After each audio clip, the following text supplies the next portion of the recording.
Alors la coopérette, qu'est-ce que c'est?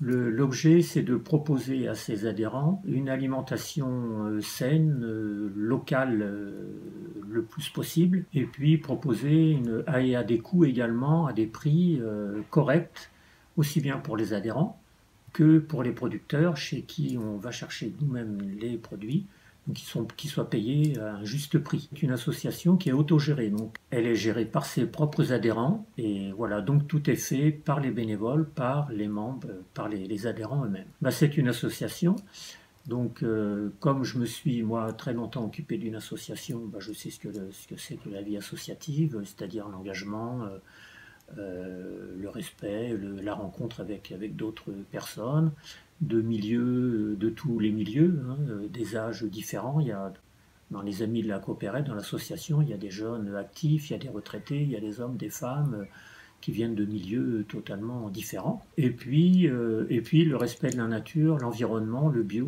Donc ce qui est proposé les produits qui sont proposés par la coopérette sont des produits bio, qui soient certifiés ou pas, en cours de certification, et des produits fournis par des producteurs locaux le plus possible.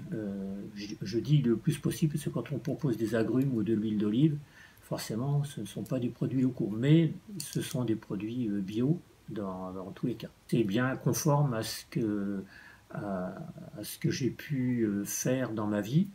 Je ne travaillais pas du tout dans le milieu ni alimentaire, ni agricole, mais bon, c'est mes intérêts, et puis je trouve que si on peut laisser une nature et un monde plus propre à nos enfants et aux générations futures, il faut qu'on s'y mette dès maintenant. Alors les points positifs, c'est déjà le respect de mes convictions, c'est-à-dire que je reviens sur l'écologie, la protection de l'environnement, acheter des produits sains, des produits locaux, et qui sont fournis par des producteurs bio qui sont engagés eux aussi, et à qui on propose des prix qui soient cohérents de leur coût de production. Donc je pense que c'est bien. Et puis autre chose aussi, comme point positif, c'est les rencontres avec d'autres personnes. C'est un milieu que je ne connaissais pas. Tous les adhérents de cette association,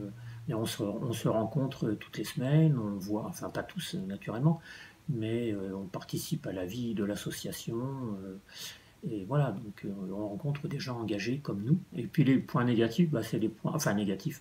Les difficultés, ce sont les difficultés qu'on peut rencontrer dans toute association. Quand on s'engage, parfois c'est difficile de respecter ses engagements ou d'être disponible suffisamment pour que la maison puisse se tourner. Ce qu'on peut retenir quand même, c'est que les Amis de la Coopérette, c'est une association, il y a je ne sais plus combien d'adhérents, mais c'est pas quelque chose d'énorme. Et tout arrive à fonctionner toutes les semaines, ça fonctionne correctement, bien, et il n'y a pas plus de difficultés que ça. Le dernier rapport du GIEC est plutôt alarmiste, et donc je me dis que oui, c'est le respect de l'environnement, avoir une alimentation, pouvoir proposer à beaucoup de personnes une alimentation saine, propre, locale, bio, ça répond, je crois, ça répond vraiment aux objectifs de nos dirigeants, enfin ça devrait en tout cas, et puis également, mais c'est l'œuvre de chacun. Donc à nous tous de respecter toutes ces lois, ces règles de propreté, de santé, etc.